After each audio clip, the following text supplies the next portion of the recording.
Amém. Vamos lá, o tema dessa reflexão é viver além dos hábitos cristãos. E é interessante que é uma palavra que Deus trouxe ao meu coração há um tempo. Ter bons hábitos é a coisa que todo mundo procura, todo mundo quer ter bons hábitos. E os bons hábitos, né, e de repente às vezes a gente vê com tanta informação das redes sociais e a gente busca, né, no mundo da internet, a gente vê tantos absurdos, né, mas tem pessoas que têm bons hábitos. Bons hábitos de levantar para cumprimentar outra pessoa, bons hábitos de você chegar e se tem uma pessoa mais idosa, você está sentado, você dá o lugar para ela. Bons hábitos que deveriam existir, mas muitas vezes se perdem os bons hábitos. Mas no mundo cristão, né, existem rotinas que nós temos, e Deus começou a mover no meu coração, falando que a igreja muitas vezes está acostumada com aquilo que deveria ser especial, mas se tornou normal. A igreja se acostumou a isso. Eu fui pensar um pouquinho sobre esses bons hábitos. Existe um bom hábito que é ir à igreja no domingo, ir ao culto ao domingo. Todos os domingos nós estamos aqui. Isso é um bom hábito. Algo importante, você chegar e entender que domingo é o dia do Senhor. Aí você pega e vem à igreja. Existem bons hábitos cristãos que é orar antes das refeições. Eu não vou perguntar se você ora antes das refeições, agradecendo a refeição, né? Mas deveria ser um bom hábito. Às vezes fica tão rotineiro e tão corrida a vida que você nem ora mais. Mas é um bom hábito cristão, orar antes das refeições. Separar uma roupa para ver Deus. Quem separa a roupa para ver Deus? Fala assim, né? Roupa de domingo, né? Olha a pessoa do seu lado e fala assim, nossa, você botou uma roupa hoje? Mais ou menos. A roupa, né? Você fala, minha roupa de culto de domingo. É um bom hábito você se vestir bem para vir à igreja. Outro bom hábito, né? Levar o filho à salinha da igreja. Né? Legal, você pega e vem, traz o seu filho para a salinha. Inclusive, né? Não sei se teve o tempo aqui de falar das crianças, mas já estão preparados lá embaixo. É algo que é um hábito bom. Então são hábitos que nos norteiam, são hábitos que nos conduzem a uma relação com Deus saudável. Mas aí veio o tema dessa palavra. Eu atendo, graças a Deus, muitas pessoas, não só dentro da nosso mundo aqui natural, mas também, né, tenho amigos pastores fora do Brasil, pessoas que a gente compartilha, a gente fala. E a gente tem olhado e temos conversado muito sobre a gente pode desenvolver algo a mais dentro da nossa rotina com Cristo, ou nossa rotina cristã. Nós podemos desenvolver algo a mais. É isso que eu quero semear na tua vida hoje. A gente pode ir além do que uma vida rotineira com Cristo, que não é errado. Mas eu sei que Deus quer derramar algo a mais sobre a tua vida. Amém? Abre o primeiro banner para mim, né? É o texto, uma frase que fala assim: meus hábitos não podem me limitar a viver novas experiências com Cristo. A gente sempre tem de estar aberto a viver algo novo com Cristo. A cada dia, a cada manhã, e a palavra de Deus fala que as misericórdias do Senhor se renovam a cada manhã. E a palavra misericórdia é um cuidado sobrenatural, é algo que Ele tem para nós, que vai além do nosso entender. As misericórdias dele se renovam. E às vezes nós somos tão fechados, nós somos guardados dentro das nossas rotinas, né? O hábito, quando você cria hábito, é interessante que existe muita distorção sobre hábitos, né? Pessoas falam que se você faz algo, né, repetido mais de 300 vezes, ou você fica mais de um ano fazendo a mesma coisa repetidamente, você vira e isso se torna um hábito. Mas o hábito é quando no seu cérebro as sinapses, elas começam a agir de uma forma automática. Isso virou um hábito. Acordar de manhã, escovar os dentes, é um hábito. A sua repetição te trouxe isso, então são hábitos. E você já tem isso na sua cabeça. Então os hábitos são coisas repetidas que você faz, e isso tá bom, tá no automático da tua vida. Será que a tua vida cristã né? E os seus hábitos, eles te seguram. Ele tem freado novas experiências. Será que os teus hábitos, eles têm te conduzido a um estacionar da fé? De ousar um pouquinho a mais? Romanos 12, 2, eu queria que você abrisse sua Bíblia. Romanos, capítulo 12, versículo 2. Interessante que nesse tema que eu vou estar ministrando com vocês aqui, a gente vai usar só textos de Paulo, do apóstolo Paulo. E é bem interessante, depois eu vou falar o porquê disso. Romanos, capítulo 12, versículo 2. Não se amoldem ao padrão deste mundo, mas transformem-se pela renovação da sua mente, para que vocês experimentem a boa, agradável e perfeita vontade de Deus. Se eu perguntar aqui, quem já leu esse texto?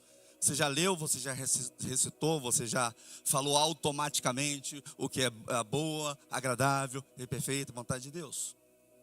Só que o contexto que o apóstolo Paulo fala isso, e as pessoas acham que ele estava falando para os romanos.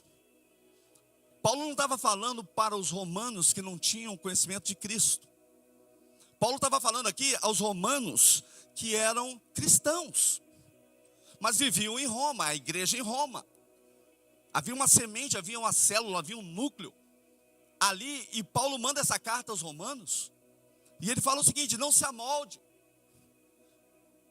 Existe um padrão, interessante que Roma era na cadeia alimentar mundial, eles estavam lá em cima, né? Todo mundo queria ir para Roma, todo mundo sabia que Roma, numa forma, né, tecnológica, a época Roma era o must, é o que há, era Roma.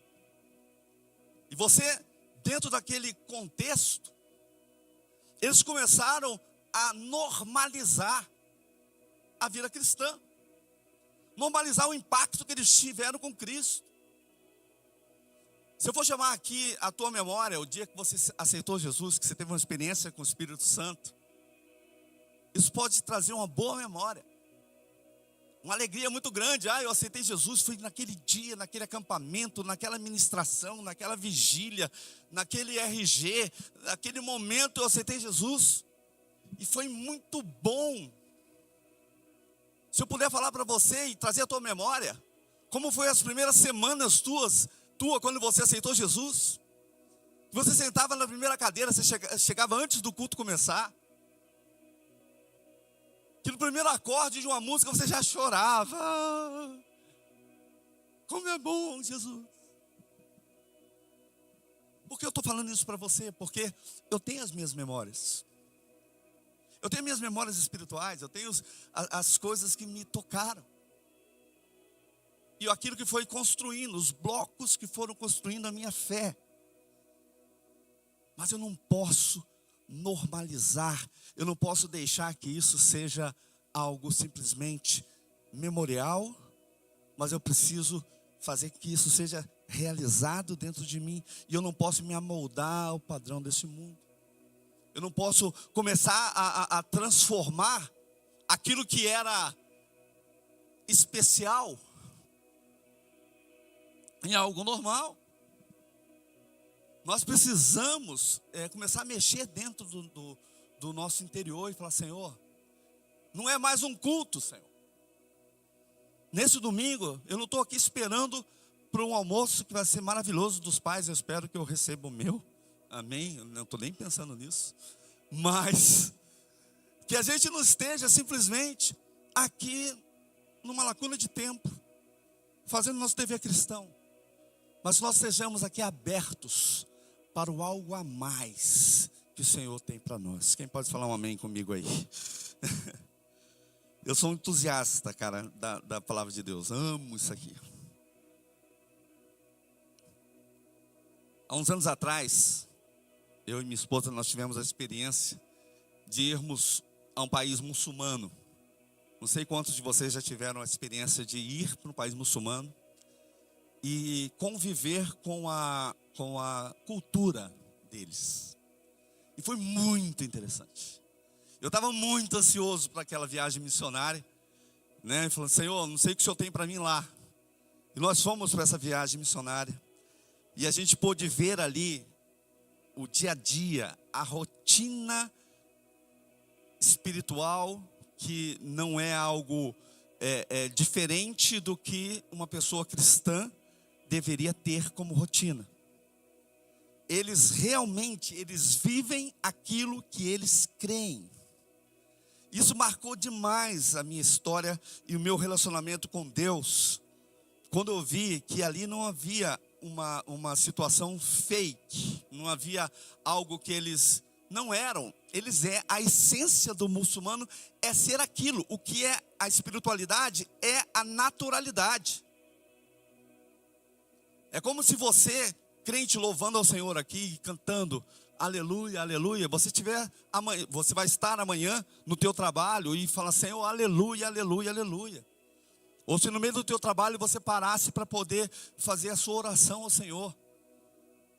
As pessoas que não têm a tua fé iam olhar e falar assim: o que está acontecendo? Você está sendo aquilo que você é domingo, você está sendo no seu trabalho. Eles não são, e a gente viveu isso, eles não são muçulmanos só no Ramadã. Né, eu tenho bons amigos que são católicos que guardam a quaresma. Mas depois da quaresma, ficou a quaresma para trás e aí acabou. Lá eles não são eles não fazem um corte de algo. Eles não estão ali no final de semana fazendo uma separação. Eles são aquilo que realmente eles são. Se tem que usar véu, eles usam véu. Se tem um horário para fazer as orações, eles fazem as orações. Se tem algum tipo de alimento que eles não podem comer, eles não comem. É a essência deles. Mas isso nada mais nada menos é o quê? É o hábito. É o hábito que foi gerado sobre eles. E eles fazem aquilo. A gente teve uma experiência, estávamos numa feira como a nossa feira, que você vai na feira comprar verdura. 3 horas da tarde. Eu vi isso, que eu estava na feira na hora. As pessoas negociando, toca-se uma sirene. Eles param o negócio, eles não recebem dinheiro, eles não fecham o negócio, porque eles vão literalmente orar. Eles se ajoelham e eles oram. Eles param o negócio. Será que você pararia um negócio na hora de assinar um contrato? Você fala: não, só um minutinho, eu vou orar ao Senhor. Às vezes a nossa ansiedade, às vezes a nossa realidade, a gente esquece. A gente tem alguns lapsos de quem nós somos. Mais uma vez eu quero semear na tua vida. Deus, Ele tem uma expectativa gigante de quem você é. Você não está à toa. Se você gosta da pessoa do seu lado, fala assim: você não está aqui à toa. E não estou falando isso nesse tempo agora. Eu estou falando na sua existência. Ela não é à toa. Existe uma expectativa de Deus sobre você. Nessa missão que a gente foi para encorajar missionários. E fomos lá para encorajar também os novos convertidos. E foi muito interessante que eu estava, né, com aquele entusiasmo que eu vou lá para fazer a diferença. E vou realizar o máximo que eu puder na vida daquelas pessoas. Mas foi o contrário. Ver pessoas que não podiam falar, porque era um país na janela 1040, um país que não podia professar o nome de Jesus. Ali, aqueles cristãos me deram uma grande lição. Principalmente uma pergunta que fizeram: se aqui no Brasil, a nossa realidade, com a nossa liberdade de culto, a gente poderia falar o nome de Jesus, pregar o nome de Jesus, o tempo todo cantar, celebrar, se eu poderia ser cristão o tempo todo? Essa pergunta me desmontou. Porque eu fui ver que a minha vida nada mais era do que uma rotina e hábitos cristãos. Conhecimento, fé, eu nasci, graças a Deus, num lar cristão. Conhecimento, a ação de Deus na minha vida já tinha me impactado, mas muitas vezes a formalidade me levou até onde eu estava. E quando a pessoa fala assim, você é cristão o tempo inteiro. O que é ser cristão o tempo inteiro? É ter Cristo agindo o tempo inteiro. É estar suscetível ao mover do Espírito Santo o tempo inteiro. Está aberto o tempo inteiro. Lá na igreja, que é uma igreja escondida, o momento de generosidade, não precisa você trazer um convencimento sobre dízimos e ofertas. Eu sou cristão e eu entendo que em Malaquias 3:10 fala para eu trazer a casa do tesouro, trazer os meus recursos, trazer uma parte, 10% do meu recurso. Eu interajo com o conhecimento de que Deus me trouxe e eu faço. Porque eu sou aquilo. Eu sou cristão. E isso foi começando a mexer dentro de mim. Que muitas vezes nós precisamos de tantos convencimentos do que é certo e errado dentro de uma vida que Jesus já se entregou, já fez o sacrifício por nós. Eu vou falar para vocês, eu voltei transformado. Fui lá para poder ajudar e voltei uma outra pessoa, eu e minha esposa. A vontade dela era falar assim, vamos ficar aqui para sempre. Um país devastado pela guerra. Um país que a perseguição aos cristãos era gigante. A gente viu pessoas ali que quebraram a rotina e elas viviam a espiritualidade no seu máximo. Não podemos deixar que os nossos hábitos, nós fiquemos acostumados com a nossa vida aqui cristã. Abre o banner 2 para mim. Já está aqui. Não podemos ser algo que a transformação de Jesus não tenha gerado em nós. Mas os hábitos gerados por essa transformação não devem se tornar meros costumes, e sim celebrações. Um louvor como o de hoje de manhã, ou os louvores que nós temos aqui, para mim mexe demais, porque é a oportunidade que eu tenho como congregação de estar cantando ao Senhor, né, liberando minha voz aos céus e falando com Ele tudo que eu sinto, tudo que sou. Quando a gente celebra ao Senhor, nós estamos mostrando, não só para o eu interior, mas nós estamos mostrando para o mundo, que nós temos uma alegria de estar com Cristo. Cristo mudou a minha vida. Eu tenho certeza que Ele fez algo muito grande por você. E dentro dessa certeza, tem pessoas que falam assim, eu estou meio frio, estou meio quente, A vida cristã, ela não pode ter altos e baixos. A vida cristã, ela tem que ter somente altos. Pastor, mas você não sabe a crise que eu estou passando. Eu não estou falando de você ter crise, você ter falta, você ter uma dificuldade. A vida cristã, ela tem que ser estabelecida pelaquilo que você entende que Cristo fez e que Cristo gerou para a sua vida. Você tem um DNA poderoso. Quando a gente fala de adoção, fui adotado por Cristo. Você se torna filho. Você ganha um DNA, e esse DNA é um DNA de vitória. A morte não segurou Jesus. E a morte foi o pior que poderia acontecer a uma pessoa.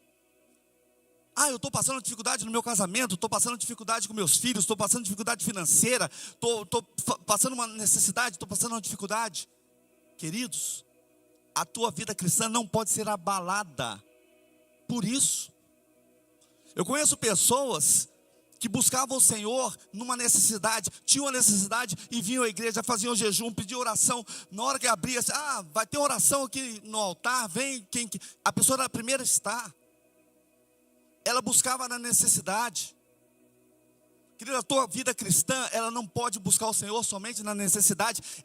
Você tem de buscar o Senhor todo o tempo. Eu vi um testemunho um tempo atrás que a pessoa teve um problema tão grande e ela buscava tanto ao Senhor, recebeu a bênção. Passou um tempo, ela foi esfriando, saiu da igreja. O mal que tinha acontecido sobre ela, e Deus não é um Deus que pune. A pessoa, ela se perdeu diante de uma bênção que Deus trouxe. Às vezes nós condicionamos, queridos, a nossa temperatura com Deus pela nossa necessidade. Não podemos ter altos e baixos. Você gosta da pessoa do seu lado? Dá uma olhadinha para ela e fala assim, ó, vou te dar uma palavra de sabedoria. Põe a mão no ombro dela e fala assim, que a sua vida cristã só tenha altos.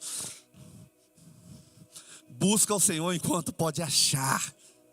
A gente precisa buscar o Senhor sempre nessa temperatura. Às vezes eu vejo o pessoal do louvor aqui, a igreja está meio flat, está meio down, e o pessoal tentando. Queridos, no primeiro acorde aqui, desperte o teu espírito no Senhor. Louve ao Senhor. Adore ao Senhor. Houve uma coisa errada, o som está ruim, a caixa. Solte a sua voz. Não se condicione se está baixo, ou se a tua vida está para baixo ou para cima. Sua experiência, queridos, ela vai gerar uma expectativa no céu, de que você sabe quem você é. As suas experiências são moldadas pelo poder e pelo mover de Deus. Em Gálatas 2:20, se puder abrir esse texto para mim. Gálatas 2:20.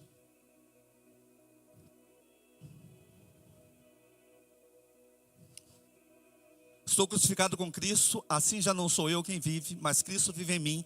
A vida que agora vivo no corpo, vivo-a pela fé no Filho de Deus, que me amou e se entregou por mim. Estou crucificado com Cristo. Isso aí é um sinal de aliança de quem entendeu o sacrifício de Cristo. O sacrifício dele foi totalitário. Ele não se entregou por partes. E que nós possamos, em nome de Jesus, também trazer a nossa relação com Ele, não por partes, mas nós temos de ser integrais, inteiros naquilo que nós podemos relacionar com Cristo. Outro texto que eu quero ler com vocês, apóstolo Paulo, Filipenses 4, abre para mim por favor, Filipenses 4, versículo 11.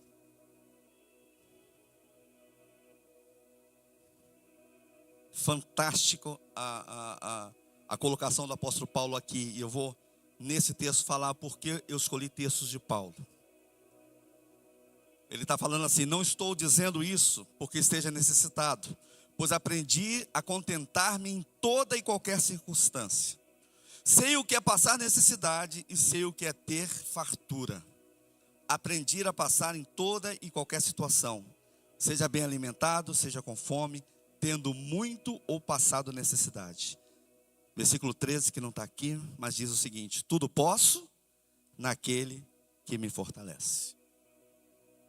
O apóstolo Paulo, antes dele se converter ao cristianismo, ele era um senhor, ele tinha conhecimento, ele como Saulo, ele era, na lei, na lei judaica, um cara exemplar. Conhecimento, hábitos, ali dentro do judaísmo, ele tinha todos os hábitos. Sabia o que era certo e o que era errado. Mas uma pessoa que precisou ficar cego, pela experiência que ele teve com Cristo, para poder seus olhos abrirem, e ele ver que além dos seus hábitos, ele tinha de ter uma relação poderosa com Cristo. E esse cara, ele escreve e ele diz isso: já passei por fartura, já passei por pobreza. Não estou dizendo isso porque esteja necessitado, mas aprendi a contentar-me com toda e qualquer circunstância, porque a vida espiritual de Paulo sempre estava alta. ele sempre estava olhando de uma forma de que as oscilações não podem me atingir. Posso estar passando uma necessidade financeira, posso estar passando dor, posso estar preso. Eu sei que Cristo vive em mim. Eu sei quem é o meu Redentor. O meu Redentor vive. Eu vivo a minha vida nos altos. Queria por um breve momento que você abaixasse a sua cabeça. Eu queria que você fizesse uma reflexão agora. Por que eu oscilo tanto na minha fé? Às vezes nós pensamos de que nós somos perseguidos, que nós vivemos situações que fogem do nosso controle. Querido, a própria palavra de Deus fala isso. Prepara-te para o dia mau. O dia mau bate na porta de qualquer um. Mas estar preparado para o dia mau é você ter a sua vida cristã sem oscilação. Eu sei que Cristo habita em mim. Posso passar as dificuldades que forem, mas eu tenho contentamento com aquele que vive em mim. Cristo vive em mim. Eu tenho Cristo em mim. Eu não sei a luta que você está passando aí, meu irmão, mas essa palavra de hoje é para despertar algo que está dentro de você. Você foi escolhido por Deus para viver as suas experiências e estar firme nele, porque o teu Redentor vive. Ele pode mudar a tua história. Tem algo a mais do que os hábitos cristãos que você vive, e esse algo a mais são os milagres do céu. Isso pode te atingir, isso pode te alcançar. O Senhor, quando Ele fala que Ele se renova, as misericórdias dEle se renovam, é porque nós temos de entender que o dia do amanhã ao Senhor pertence. E a gente não pode, de forma alguma, duvidar disso. Queria que vocês olhassem para mim. Eu quero fechar essa ministração dando um testemunho. Eu e a Tatiana e o Felipe, nós vivemos um período muito duro na nossa vida. Algo que vocês nem podem imaginar. Mas a gente viveu. E você nunca está preparado para algo nesse nível. A Tatiana, ela teve uma enfermidade. As pessoas mais próximas sabem disso, mas não sabem a profundidade que foi essa enfermidade. A Tatiana e a nossa casa viveu 9 anos de uma enfermidade, uma doença autoimune, uma doença invisível que destrói o organismo. A minha esposa, ela ficou por vários meses andando de cadeira de roda. A minha esposa ficou por um período de quase 1 ano. Ela não podia deitar na cama para dormir deitada. Ela dormia numa cadeira, numa poltrona, todas as noites. A nossa casa tinha escadas. Ela tinha de ficar no andar de baixo, porque ela não podia subir escadas. Na igreja, na nossa igreja tinha um altar de subida. Ela tinha de ser subida carregada, porque ela nunca deixou de ir à igreja. Dor, 24 horas. Ela tomava por mês mais de 100 injeções de bloqueio na coluna, médico da dor. Nosso convênio suspendeu as injeções, porque eram tantas que ela tomava, que eles suspenderam e falaram assim: precisa de outra direção. E foi um tempo devastador dentro da nossa casa. As pessoas pensavam que isso ia ser algo que poderia destruir a nossa relação familiar.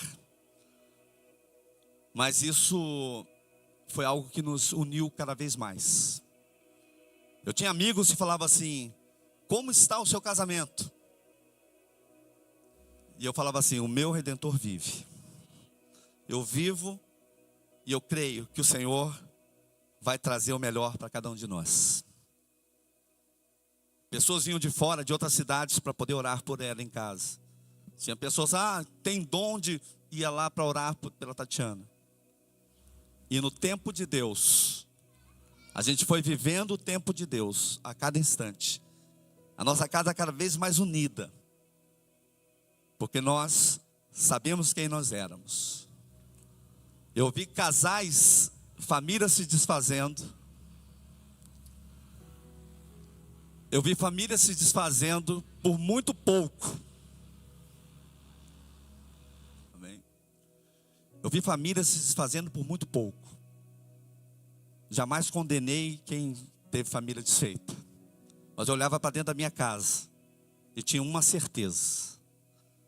Nós estávamos ali e vivendo algo que não era a punição de Deus, mas é algo que estava na nossa história. Mas a gente não decaiu na nossa fé. A gente sempre esteve nos altos montes, crendo no Senhor, sabendo que o Senhor poderia fazer algo por nós. E eu quero te encorajar hoje, queridos. Esse ano, tem uns 3 meses, a Tatiana recebeu a remissão da enfermidade dela.